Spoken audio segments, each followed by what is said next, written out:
మేము ఆనాటి నుంచి చెప్తున్నాం. ఇప్పటికి కూడా ఎన్డీఎస్ఏకు బుద్ధి చెప్పాలన్నా, లేదంటే బీఆర్ఎస్ పార్టీకి బుద్ధి చెప్పాలన్నా, మా యావత్ తెలంగాణ ప్రజలకు బుద్ధి చెప్పాలన్నా రేవంత్ రెడ్డికి ఈ రోజు కూడా అవకాశం ఉంది.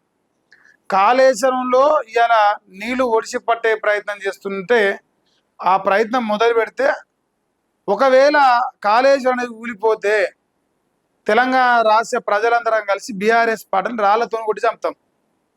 మీరు చెప్పింది నిజమైతే. లేదు, ఒకవేళ నిజం కాకపోతే ప్రజలంతా సంతోషంగా నీళ్ళు వస్తాయి. ఇవన్నీ పంట వాడు పండించుకున్నాడు. కేసీఆర్ అప్పుడు ప్రజల దృష్టిలో దేవుడు అవుతాడు. సో ఇప్పుడు కాంగ్రెస్ పార్టీ అంటారుగా ధర్మ పరీక్ష చేసుకోవాలి. మీరు ధర్మాత్ముల అధర్ముల, ధర్మయుద్ధం చేస్తురా అధర్మ యుద్ధం చేస్తురా, కాళేశ్వరానికి సాకుగా చూపించి ప్రజల్ని మోసం చేస్తురా, లేదంటే కాళేశ్వరంలో నిజంగానే సమస్య ఉన్నదా, నిజంగానే నీళ్ళను ఒడిసి పట్టే ప్రయత్నం చేస్తే ప్రాజెక్టు తెగిపోతుందా? ఒకవేళ ప్రాజెక్టు తెలిపోయి మీరు అన్నట్టు ఖమ్మంలో ఉన్న గ్రామాలు కానీ ప్రజలు కానీ ఏమైనా ప్రాణాలు కోల్పోని పరిస్థితే కేసీఆర్ ఫామ్ హౌస్లో పోయి కేసీఆర్ను గొర్ర గుంజుకొచ్చి ఈ తెలంగాణ రాష్ట్ర ప్రజలు రాళ్లతో కొట్టి చంపుతాం.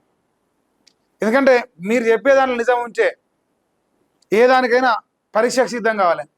ఇప్పుడు ఎన్డీఎస్ఏ తెగేసి చెప్తున్నది మాకేం సంబంధం లేదని. నిన్నమడదాకా రేవంత్ రెడ్డి ఈ ఎన్డీఎస్ఏ మీదనే బదనాం నొక్కి బయటపడాడు. అసలు నిజం ఏందనేది తెలియాలి ప్రజలకు.